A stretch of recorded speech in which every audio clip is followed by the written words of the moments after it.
Hola Ricardo, ¿qué tal? ¿Cómo estás? En este espacio te agradezco mucho tu tiempo para poder contarnos, para poder charlar un poco de minería, un poco de vos, un poco de tu trayectoria en el segmento minero. Y bueno, para los que lo conocen y no los que no conocen, él es Ricardo Martínez, fue durante 30 años presidente de CAEM, la Cámara Argentina de Empresarios Mineros, De la Cámara de Empresas Mineras de San Juan, de de San Empresas Juan. Mineras de San Juan. Estuve en Cadén también, pero en distintas épocas. Y ahora sos director de proyectos de Minas Argentinas, específicamente del proyecto Hualcamayo, ¿verdad? ¿Dije Exacto. bien? Director ejecutivo Ok, en Minas Argentina, que es la dueña del proyecto Gualcamayo. perfecto, Bien, perfecto. bueno, soy geólogo, me recibí en el 85 en la Universidad de San Juan, entré en el 79, post dictadura, durante incluso la última etapa del gobierno militar. Universidades de poca actividad, o con restringida actividad política, pero que empezaban de vuelta a ponerse con una cierta actividad. Y bueno, fui presidente del Centro de Estudiantes de SACTAS, acá en la Universidad de San Juan. Eh, Tenemos que decir que la Universidad de San Juan tiene una carrera de ingeniería en minas, de las más viejas del país, y también de geología, de las más viejas del país también, pero con mucha trascendencia desde el que fueron creadas. La ingeniería de minas fue creada por Sarmiento. Entonces, con mucha trayectoria en el sector minero nacional, mucha inserción en muchas actividades, como fue la industria minera, que básicamente era de fuente oficial, digamos, empresas del Estado que hacían minería. Pero bueno, siempre estuve en contacto, digamos, desde que estudié geología con el tema minero.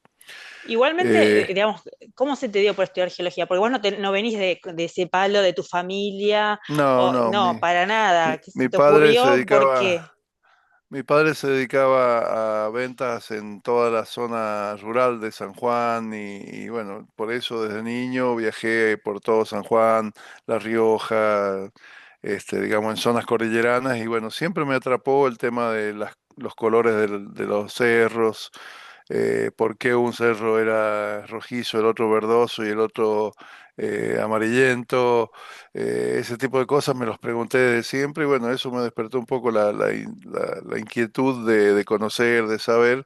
Mi padre se dedicaba al comercio, como te digo, y no tenía previsiones de que su hijo no se dedicara al comercio o que Claro. estudiara algo relacionado con las ciencias económicas o la administración de empresas.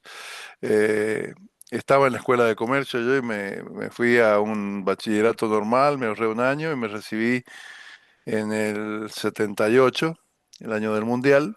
Me recibí con 16 años y entré a la facultad con esa edad. Así que Muy chico, entré muy bastante chico. pibe Y a qué la bueno que facultad. sabías desde chico lo que querías hacer. Y qué importante, Y ¿no? Eso de la curiosidad y poder esto, ¿no? Que vos viste, bueno, me interesan esto de los colores, saber el por qué, empezar a preguntarte y empezar a investigar, porque vos sos investigador, o sea, entonces es fui, una fui, faceta me, muy me, me gustó interesante. mucho siempre, me gustó mucho esa faceta de la investigación, de conocer, de rastrear cosas en las ciencias naturales, ¿no? Después, bueno, por una cuestión del destino, me conocí a una persona, un profesor, un universitario de Estados Unidos, que terminó ofreciéndome una beca para irme a hacer un máster a Estados Unidos, y me recibí en el 85 y me fui a primeros días del 86. Me fui a hacer un máster, y trabajé justamente en mi tesis y me dediqué bastante en la carrera al petróleo y a la geología estructural, que es básicamente entender la geometría de las deformaciones de la roca, que tiene mucha aplicación práctica. Es decir, es un tema que siempre tiene mucha aplicación en minería, en petróleo, en obras de infraestructura civil, en diques, en grandes obras. Siempre este tema es muy aplicado. Y bueno, volví a la Argentina. En el medio volví, busqué mi novia, me casé, vivimos allí un tiempo, ella quedó embarazada, nos volvimos a fines del 87. eh, Porque justamente en aquel momento estaba lo que se llamaba el Plan Houston, de renovación de áreas petroleras y había una incipiente actividad de exploración petrolera en la cual pude insertarme y trabajar un tiempo cuando volví, pero el destino me fue llevando hacia la minería. Me conseguí un trabajo también en la dirección de minería acá en San Juan. Y trabajé en la universidad también en un instituto de investigaciones geológicas que inicialmente teníamos proyectos muchos dedicados a la minería. Y bueno, como que había hecho parte de la carrera en el petróleo, pero me fue torciendo la historia y debe ser un poco también la vocación, porque me fui volcando ya para ese lado. Trabajé en la dirección de minería, trabajé en un instituto que se llama Instituto de Exploraciones y Explotaciones Mineras, hicimos los pliegos para las licitaciones internacionales a fines de los 80, cuando en la Argentina no venía nadie a invertir, Claro. no, el código de minería, las leyes mineras eran muy desactualizadas no eran competitivas a nivel internacional. Hay algo que obviamente que vamos a seguir hablando y que seguramente va a ser parte de tus últimas preguntas, que se llama seguridad jurídica y sustentabilidad de las políticas de Estado a nivel de la minería, que en esa época eran prácticamente inexistentes. Y bueno, me dediqué inicialmente, como te dije, trabajé en el Estado, después me fui en un momento, me quedé en la universidad y me dediqué ya en forma privada a promover prospectos mineros. Es decir, buscar información de un área particular, digamos a pulmón, pagándonos con otros colegas las expediciones en mula, en camioneta 4x4 hasta un lugar, después en mula y sacando muestras y promoviendo después con algunos contactos que teníamos, esos proyectos en el exterior, o sea, con gente que empezaba a venir a la Argentina a ver qué posibilidades había de buscar minerales y de encontrar yacimientos. Nos fue Todo bien. muy, muy a pulmón, ¿no? Muy paso a paso, muy autodidacta, ¿no? En ese momento, ¿no? Ahora, Exacto, digamos, es exacto, como que no, el escenario va copiábamos. cambiando y se va modificando, pero en sus inicios fue así como vos decís, o sea, muy paso a paso y todo de primera mano, ¿no? Sin demasiado Había apoyo, que, Había que abrirse paso. tal cual. Esa es la palabra. Habría que generarse una forma de trabajo que la copiamos de gente que conocíamos de afuera, que venían a hacer eso. Es decir, venían del exterior, ellos buscaban algunas evidencias, buscaban muestras, sacaban muestras, hacían sus mapas y después volvían a sus países de origen y ofertaban esas posibilidades a empresas pequeñas o empresas de mediano porte. Bueno, cuando vimos esa forma de negocios, dijimos, bueno, lo podemos hacer nosotros también y empezamos a hacerlo a través de esos contactos. Eh, Así que bueno, tuvimos suerte y nos relacionamos temprano, te diría, antes de la ley de inversiones mineras, antes del 93, ya en 91 ya empezamos a tener contacto con algunas empresas y ya cuando justamente inició la etapa de la generación de la ley de inversiones mineras, que ya Menem ya venía hablando de ese tema, el gobierno de Menem, Cavallo venía promoviendo ese tipo de cosas a nivel internacional, ya nosotros estábamos armados y teníamos información de muchos proyectos y ya enviábamos en aquella época faxes, Faxes, informes sí, por sí, sí. fax a distintos lugares y enviábamos muestras y fotos, etcétera. Y bueno, ya teníamos una serie de contactos que nos empezó a servir. En el 93, como te dije, se promulga, creo que fue mayo o junio, se promulga la ley de 2496 de inversiones mineras y ahí hay como una explosión, o sea, vienen empresas de todo el mundo, piden propiedades de empresas americanas, canadienses, inglesas, australianas en la Argentina y en San Juan muchísimo más, ¿no? Siempre mucho más. Y ya habíamos varios geólogos que nos dedicábamos a esto que te digo de promover prospectos, tanto geólogos locales como geólogos de otros países que venían, chilenos también, peruanos. Y bueno, nos pudimos relacionar con un grupo inversor, en ese momento desconocido en Argentina, que se llamaba el Grupo Lundin, que bueno, ya hoy es muy conocido y es el Sí, dueño actual de José María y de Filo del Sol, pero en aquel momento ellos se dedicaron inicialmente participaron en la licitación de Alumbrera, de la puesta en marcha de la factibilidad final de Alumbrera, Catamarca, Y ahí comenzamos a relacionarnos más directamente y abrimos una oficina de exploración acá en San Juan. Primero con o sea, básicamente era una oficina nuestra que donde hacíamos una representación de ellos y nos presentamos a la licitación internacional de las áreas de reserva de San Juan y apostamos por Veladero y por Del Carmen, dos propiedades que eran de las 11 áreas de reserva, estas eran las dos que tenían mejores elementos de interés, llamémosle. No había muchos datos, pero había interés.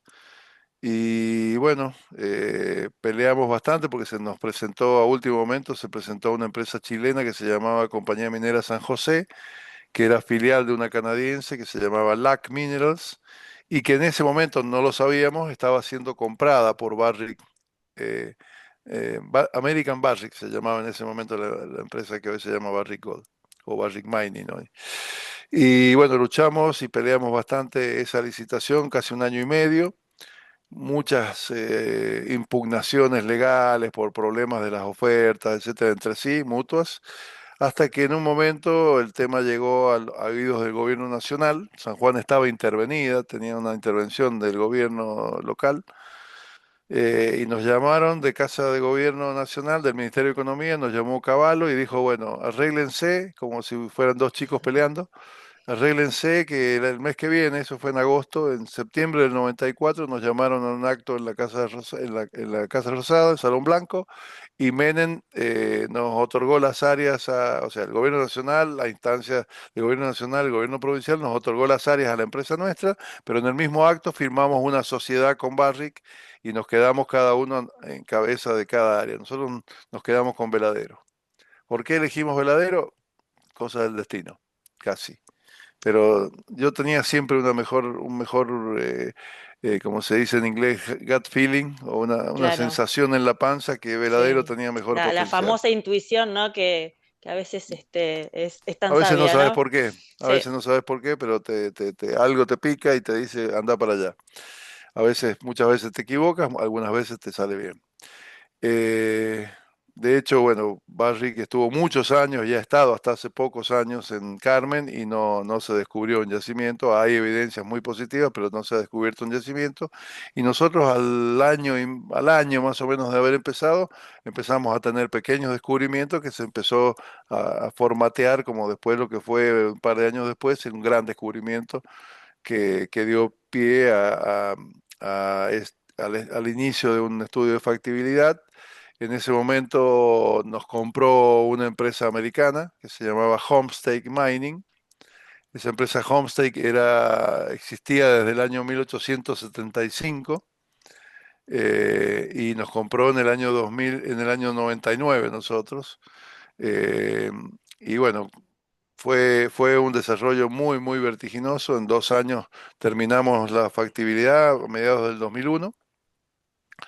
Tuve la suerte de presentar en la Bolsa de Nueva York el estudio de factibilidad por parte de esta empresa. Yo era el gerente en la Argentina. Y poquito tiempo después de esa presentación, a mediados de junio del 2001, se anunció la compra de Homestake Mining por parte de Barrick. Básicamente, o sea, obviamente Homestake tenía 16 minas en el mundo, en Australia, en Estados Unidos, en Canadá, pero fundamentalmente el motivo de la compra fue Veladero, porque Barrick ya en ese momento tenía Pascualama en desarrollo o en factibilidad, y ellos pensaron que juntando las dos cosas iba a ser más factible y más fácil desarrollar el proyecto Pascualama. De hecho, el proyecto Veladero comenzó a tener todos los permisos y todo eso en el 2002, 2003 y finalmente se inauguró en el 2005. Se construyó y se inauguró la mina en el 2005. En el 2002, cuando yo me voy de Veladero, este, no acepto una oferta que me hace Barrick para continuar y me voy de vuelta a trabajar con los Lundin, quienes nos habían vendido en el 99 y formamos una nueva empresa que comienza a trabajar unos kilómetros al norte de Veladero, en lo que se llama, o lo que se llamaba el cinturón del volcán del Potro, del cerro el Potro, en el límite entre La Rioja y San Juan y Chile. Esa serie de propiedades que empezamos a poner en esos años, 2002, 2003, llevaron al descubrimiento de lo que es hoy José María, que lo descubrimos básicamente casi con el mismo equipo que descubrió Veladero, y pusimos en marcha, ya estaba medianamente desarrollado algo, especialmente del lado chileno, pero pusimos en marcha el proyecto Vicuña, que es hoy el proyecto Filo del Sol, con la Exactamente. compañía denominada Vicuña ahora recientemente. Un tiempo después descubrimos el área de los helados, que es otro yacimiento que está del lado chileno, en la misma región. Y bueno, descubrimos como 20 zonas en toda esa zona entre Chile y Argentina y bueno, los fondos se fueron inicialmente destinando a José María, a Vicuña, a Filo del Sol, después a los helados, pero hay un montón de áreas por la misma zona que todavía están dentro del paquete de propiedades y que tienen potencial. De hecho, hace 2 o 3 años ha tomado vigencia un proyecto nuevo que se llama Lunahuasi, que se llamaba Potro Cliff o las Barrancas del Potro, se llamaba originalmente, y que fueron áreas que muestreamos originalmente y fueron bastante interesantes. Así que toda esa zona hoy se configura en un centro, un núcleo de potencialidad muy fuerte de oro, de cobre con oro y plata subsidiario, y que hoy se habla que es uno de los proyectos sin desarrollar más grandes del mundo y por eso tanta atención y todo lo que Ujú. está pasando en San Juan. Sí, sí, sí. Eh, Fueron muchos años de, digamos, de mucho trabajo y esto, ¿no? Que son muy pocas, es un grupo, digamos, de bastante reducido, se conocen todos, esto es lo que hablábamos también sí, digamos, cuando, sí, es cuando muy nos chico el conocimos hace mundo poquito, es un minero. mundo muy chico y esto, ¿no? Las empresas van haciendo fusiones y demás y siempre son un poco los mismos y esto, ¿no? Que vos hablabas de los obstáculos que en un principio tenían que ver con, bueno, hacer todo a pulmón, hacer en el paso al paso, sacar las muestras, estar en el campo, etcétera. Y en ese Siempre, momento unos, siempre la actividad es bastante aislada, con sí, pocos recursos y con poca logística. Obviamente, cuando los proyectos ya van dando resultados, en manos de empresas que obviamente tienen un poder económico mucho más que un profesional independiente, mm, ya se van, y bueno, armábamos campamentos, teníamos equipamiento para hacer caminos y así cada vez más grande, ¿no? tenés otro 20 presupuesto, personas, 50 personas, 100 personas, 200 personas, etcétera. Y trabajos de verano, básicamente, porque en el claro. invierno en esa zona es muy poco lo que se puede hacer si no tenés campamentos preparados y todas esas cosas que hoy ya existen, ¿no? Pero bueno, Y la vida me llevó por Ricardo, muchos lados, muchos proyectos, muchas. O yo te estoy contando los que salieron sí, bien, sí, sí, pero sí, hay de todo. son miles los que salieron Sí. mal. Todas las Es áreas ensayo y donde error, fuimos. ¿no? Digamos, la exploración tiene Exacto. eso, O ¿no? sea, Para poder seguir acordate que avanzando. Es así. tenés que tener alrededor de 100 proyectos para que uno se convierta en mina. Entonces, estamos hablando de los que se convirtieron o se pueden convertir en mina, pero bueno, teníamos propiedades de Jujuy hasta Ushuaia, y viajábamos permanente. Bueno, eso es una vida de gitano bastante importante que tuvimos o tienen los geólogos normalmente. Hoy con mejores comodidades, con mejores Ujú. comunicaciones, el Y los contacto es más obstáculos cercano. siguen estando. Me imagino que ahora los obstáculos que por ahí vos podés identificar durante esta trayectoria de más de 30 años son otros. Y para vos, desde tu punto de vista, hoy en día en este contexto, ¿no? Y vemos un poco el auge de lo que es la minería y demás. También existen distintos obstáculos y para vos, ¿cuáles serían como esos principales obstáculos desde tu mirada para que los proyectos avancen? Tiene que ver con infraestructura, No, los con obstáculos. políticas, con decisiones. Exacto, exacto. Ahí viene un poco, y la misma historia de la Argentina, si vos ploteás en una escala de tiempo, ploteás variables como por ejemplo inversión en exploración en la Argentina, vas a tener un serrucho. ¿Por qué? Porque tenés años de muchísima inversión y años que caen. Años de mucho, años de poco, o plazos interesantes, varios años de muy poca inversión, después sube otra vez. Y eso, obviamente lo marca la política de inversión a nivel internacional. Los mercados tienen esas políticas, digamos, donde hay mayor afluencia de capital para las inversiones, de riesgo. Siempre estamos hablando de proyectos de altísimo riesgo, que tienen posibilidades de múltiplos de ganancia muy fuertes, pero que también involucran un altísimo riesgo. Lo que te decía, 1000 prospectos llegan a 100 proyectos, uno llega a mina. Entonces, y en países poco desarrollados, como lo que pasó en Argentina, por ahí esa estadística es un poco más benévola. ¿Por qué? Porque había poca exploración, entonces había muchas potencialidades y datos que hacían que en la Argentina esas cifras estadísticas sean un poco mejores. Eh, pero siempre hacen falta decenas, cientos de millones de dólares de inversión para desarrollar estos descubrimientos y llevarlos a buen puerto, ¿no? Por ejemplo, te doy un ejemplo concreto. Veladero, hasta que hubo una prefactibilidad inicial, se gastaron 20 millones de dólares. Y había una Claro, prefactibilidad inicial. Para llegar a la factibilidad se totalizó casi 80 o 90. Entonces vos decís 80 o 90 millones de dólares de inversión en un país emergente al tema minero, con leyes que todavía no tenían ni siquiera una vigencia temporal larga, y es un riesgo, es un riesgo. Eh, Sin embargo, bueno, por suerte Veladero se descubrió y se potenció su factibilidad en un plazo corto de tiempo comparado con las otras cosas. Mira, por ejemplo, ahora José María se descubrió en el 2003 y ya tiene veintitantos años de desarrollo y ya se tiene una factibilidad y se tiene un monto de capital para invertir, pero todavía no se lleva adelante, todavía no produce una libra de cobre. Y bueno, lo mismo pasó con la lumbrera se descubrió en los fines de los 40, 50 y se puso en marcha en el 96. ujú, Pachón se descubrió a fines de los tal 70 cual. Sí, y sí, sí. todavía no Más allá empieza. de que minería, digamos, minería siempre es hablar de proyectos a largo plazo, el Claro, pero contexto país es muy en la importante para Argentina, la en toma la de Argentina, decisiones, que todo va cambiando y demás, y poder, digamos, darle un seguimiento a estos grandes proyectos es un desafío. gran desafío y por ahí justamente en la Argentina esos desafíos toman un poco más de tiempo que en otros países. Eh, Casos concretos, como te nombré, Pachón, bueno, el mismo eh, José María, Firo del Sol, Los Azules, mismo Altar, todos son de los principios de la década del 90, mediados de la década del 90, excepto Pachón que es más viejo, o de los principios de 2000. Y mira, todavía están dando vueltas y con esta han avanzado muchísimo en la exploración, pero en otros países quizás hubiese sido más rápido el desarrollo.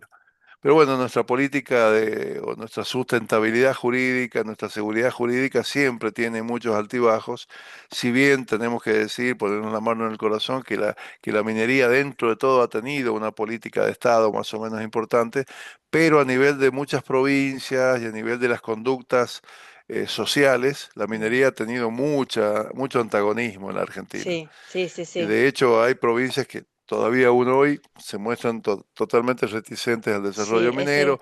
ese es un punto Mendoza muy está importante, saliendo, sí. Chubut está todavía negado, Córdoba, San Luis, Yo algunas creo zonas que, de a Santa ver, quisiera Cruz. conocer tu opinión, Ricardo, pero creo que como hay tres puntos que son súper importantes, que uno es lo que vos comentabas, ¿no? El tema de la seguridad jurídica, el tema de la infraestructura, ¿no? En cuanto a lo que son las Total. capacidades, etcétera, conocimiento, expertise en el tema y el tema de las comunidades, ¿no? Como que son tres puntos claves que hay que trabajar mucho y hay que trabajar profundamente y esto, ¿no? Que vos decías, hay un gran trabajo, me parece, por lo que yo estuve conversando y demás en cuanto a lo que es las comunidades, ¿no? Trabajo a nivel social para la aceptación y poner, digamos, blanco sobre negro sobre cuál es la realidad de estos proyectos, digamos, cuáles son los beneficios, dónde se está parado, porque también para evitar esos antagonismos o por ahí tal vez pulirlos, ¿no? ¿Vos qué pensás de ese punto?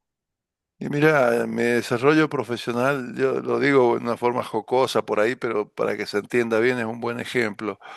Yo me pasé la mitad de mi vida buscando inversores, es decir, sacando datos, como te dije, al principio muy con palos y palitos, digamos, iniciándome en el tema, a pulmón, como decíamos, después con empresas, pero siempre desarrollando esa investigación y luego buscando inversores o buscando accionistas que compraran acciones de esas empresas en los mercados bursátiles del mundo.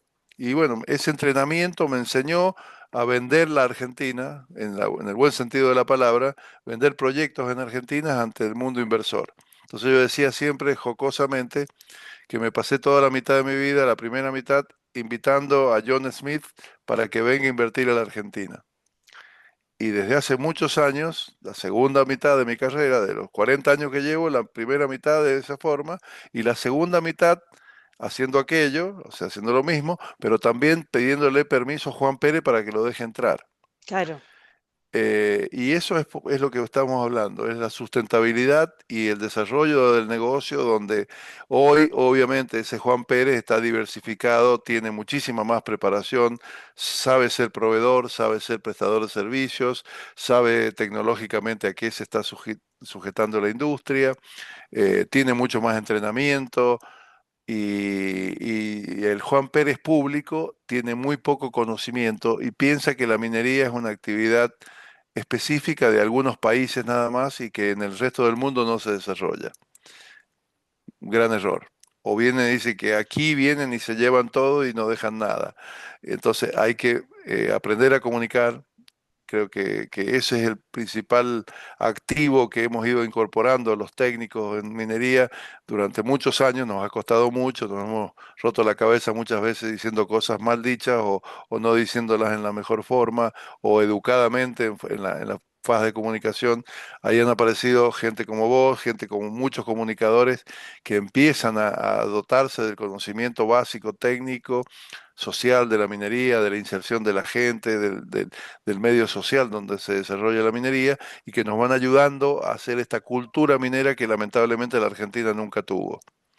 tal Y cual, la importancia especialmente, para mí, digamos, la comunicación es todo, digamos, estamos atravesados por la comunicación y esto es un canal y de hoy dos por hoy vías, mucho ¿no? más, Es mucho cómo más, uno, ¿no? Presenta la información para que sea asequible para el otro y también se retroalimenta, ¿no? Porque a veces uno no es un solo canal, entonces eso, ¿no? Poder comunicarlo, hacerlo de una manera eficiente, ver cómo lo recibe el otro, o sea, cómo impacta la información que circula, ¿no? Porque también hay mucha información y hay que saber de toda esa información, cuál es la información real, ¿no? Porque también eso, ¿no? totalmente, Donde las personas puedan encontrar una fuente fidedigna de información, bueno, y esto es lo que va a suceder, esto es lo que pasa, esto sí, esto no, esto lo ponemos en duda, ¿no? Entonces, como limpiar toda esa información me parece muy importante, más que nada con los proyectos mineros que tienen tanto impacto a nivel social, ¿no? En las comunidades.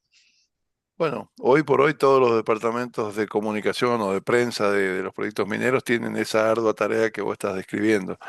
Eh, por suerte hay muchos técnicos que hemos empezado a aprender esto de la comunicación y que somos interlocutores que podemos estar hablando y dar, no técnicamente, pero explicaciones más sencillas del uso del agua, del uso de los recursos del medio ambiente, de cómo se cuida y cómo se evalúan los impactos ambientales que toda industria tiene y que hay que aprender cómo mitigarlos y ponerlos en un papel que se llama informe de impacto ambiental y que las autoridades tengan todos los datos para poder controlar y que obviamente, y aquí está uno de los grandes problemas, la gente crea en esos organismos de control que son provinciales, que a veces son nacionales, a veces interactúan, a veces no interactúan, y que de esa manera a veces hay que promover justamente esa independencia del dato que genere que cada uno tenga el rol que tiene que tener. Y a mí me gusta siempre definir el desarrollo sustentable de la minería como un triángulo,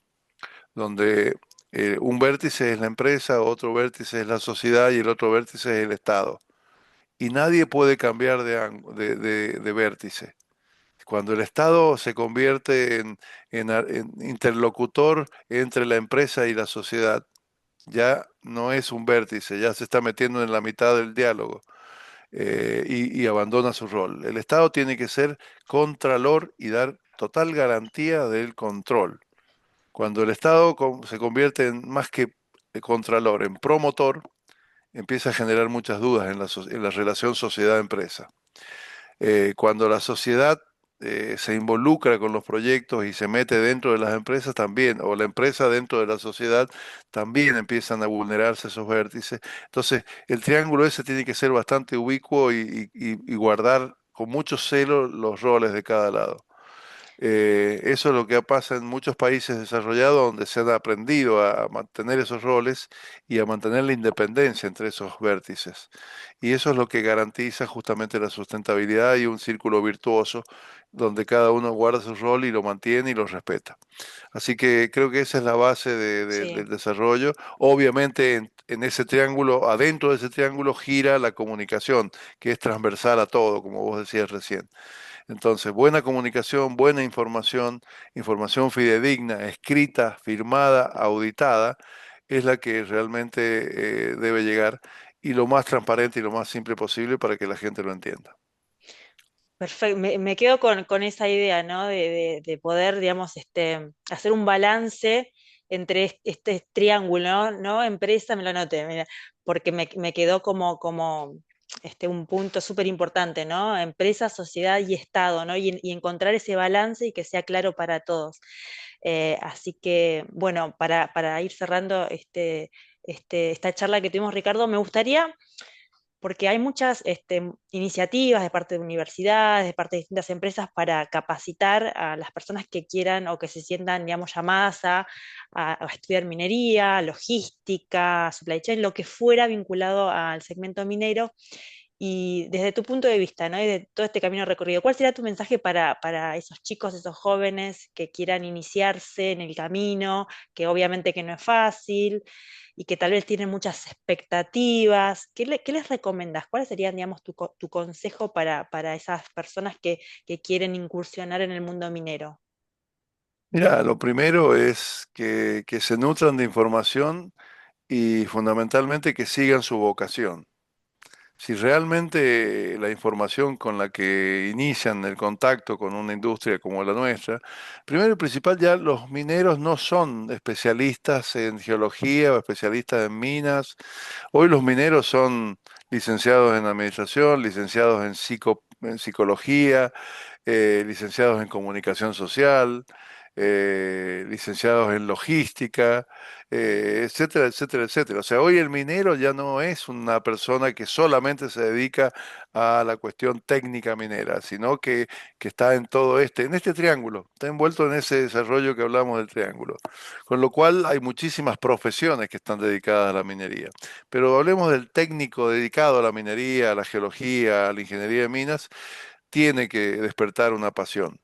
Esta Tal carrera cual. no se lleva, es como si vos sos médico y no te gusta levantarte temprano o hacer un turno largo, digamos, o hacer una Yo creo guardia. que es Eh, clave. Yo creo que en todo aquello donde uno le pueda poner pasión, y para mí es esto, ¿no? Pasión y amor, van de la exacto. mano, digamos, uno no Bueno, puede hacer algo apasionadamente si no por siente eso, amor por pero lo que hace, es, siempre va a salir básicamente algo bueno, exactamente. la pasión que te despierta tu profesión es la vocación, se llama vocación. Sí, Entonces, sí. si tu vocación es despertada por ese conocimiento previo, en buena hora, es lo que te lleva a lo que me preguntaste al principio. ¿Por qué estudié geología? Y porque tenía vocación. Yo la entendía como una duda con el cerro, del color y de toda la historia, pero esa es la despierta de la vocación. Si después esa vocación la instruís y la llenás de conocimiento, o la tratás de llenar de conocimiento, y hoy con las grandísimas expectativas que tienen los desarrollos tecnológicos y todo eso, es hasta, no te diría más fácil, pero es hasta mucho más conducente y más rápido alimentar esa vocación. Entonces, yo tenía que ir y pelearme con mis compañeros para sacar un libro, porque había un solo ejemplar en la biblioteca de la universidad. Y hoy ese libro o Claro, hoy esa, tenemos ese, información exacto, hoy está un montón de disponible, plataformas, la tal sacás de cual. todos lados. Yo tengo esto que está acá atrás mío por una cuestión de escenografía, pero te aseguro que hay libros ahí que están en internet y es mucho más fácil buscar la página y el artículo en la internet que ir a hojear el libro. Pero bueno, es parte de mi historia como profesional, entonces lo tengo ahí como un ejemplo. Por ahí mucha gente, incluso mis hijos me dicen, ¿para qué guardas tanto papel? Y bueno, es parte de la escenografía, como te digo. Bueno, bueno. Pero de todas maneras la vocación es lo La que te vocación. lleva y la vocación es la que te hace con una edad madura, quizás cercana a la jubilación, sentirte joven y tratar de estar haciendo lo que, por ejemplo, estoy haciendo yo. Y te mandaba el otro día fotos desde una mina o de lo que sea, porque uno tal cual. disfruta eso, disfruta la generación de valor, disfruta encontrar cosas donde no hay, nadie las encontró antes. Es como una competencia Sí, con uno mismo, porque no está tal compitiendo cual. con nadie. Donde la vocación y esa pasión de la que vos hablas te lleva necesariamente a sumar valor porque te retroalimenta. Así que bueno. Bueno, Es la única Ricardo, forma, es muy buena esa frase, te retroalimenta. Y a te mí, retroalimenta. mientras me retroalimente, vamos a tratar de seguir caminando cerros. Tal cual, tal cual. Bueno, Ricardo, yo te agradezco mucho esta charla que tuvimos, la verdad que es súper enriquecedora y conocerte un poco más como persona y que nos cuentes tu experiencia y de tu punto de vista, así que muchas, muchas gracias y obviamente vamos a seguir charlando, Bueno, me alegro, muchas gracias a vos y bueno, estamos en contacto siempre, dale. por favor. Chao, chao.